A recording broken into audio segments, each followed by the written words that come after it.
بسم اللہ الرحمن الرحیم۔ جیسا کہ پہلے بھی آپ نے شیخ احمد بن ثابت المغربی کی جو عظیم الشان کتاب ہے التفکر والاعتبار فی الصلاۃ علی النبی المختار، اس کتاب کی اہمیت پر واقعہ سنے ہیں، تو اس پر ایک مزید واقعہ سماعت فرمائیں۔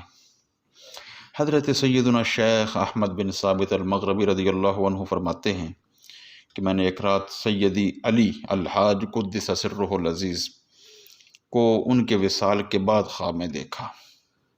میں نے ان سے پوچھا، یا سیدی ما فعل اللہ بک، اللہ رب العزت نے آپ کے ساتھ کیسا معاملہ فرمایا ہے؟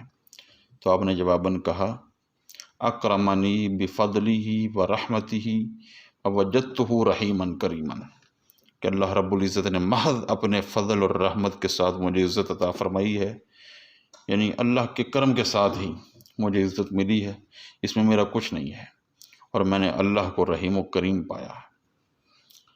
میں نے ان سے کہا، شیخ فرماتے ہیں کہ مجھے کچھ نصیحتیں فرمائیں۔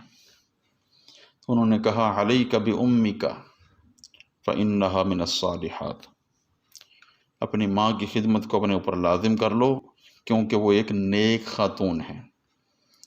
پھر فرمایا، اوصیک کل الوصیہ زد فی الصلاۃ علی رسول اللہ صلی اللہ علیہ وسلم تسلیما وزد فیما نظمت من الصلاۃ علی رسول اللہ صلی اللہ علیہ وسلم تسلیما، میری طرف سے تاکیدی وصیت ہے۔ وہ فرماتے ہیں کہ نبی کریم صلی اللہ علیہ وسلم پر درود پاک میں مزید اضافہ کر دو، اور درود شریف پر جو کتاب لکھی ہے اس میں بھی مزید اضافہ کرو۔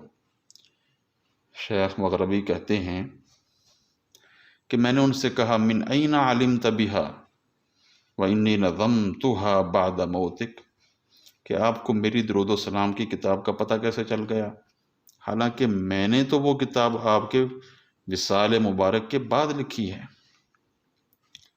تو انہوں نے کہا، واللہ لقد لاح نورها فی السماوات والارضین السبع، مجھے پتہ کیوں نہ چلتا درود و سلام کی کتاب کے نور سے، جو آپ نے کتاب لکھی ہے اس کتاب کے نور سے تو ساتوں آسمان اور ساتوں زمینیں چمک اٹھی ہیں، لہذا درود و سلام کو اپنے اوپر لازم کر لو اور اس میں مزید اضافہ بھی کرو۔ اللہ رب العزت ہمیں بھی درود و سلام کی شدید محبت عطا فرمائے، آمین یا رب العالمین، بحرمت سید العالمین۔